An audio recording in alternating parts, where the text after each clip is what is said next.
Magandang tanghali mga kapatid.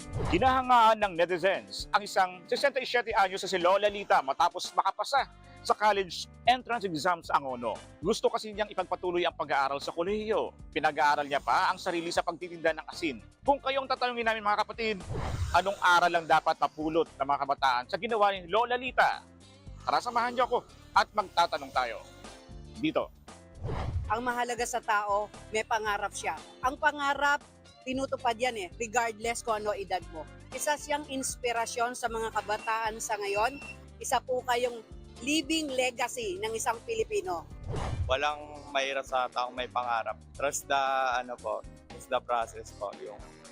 Unahin nila mga education para sa magiging kinabukasan nila.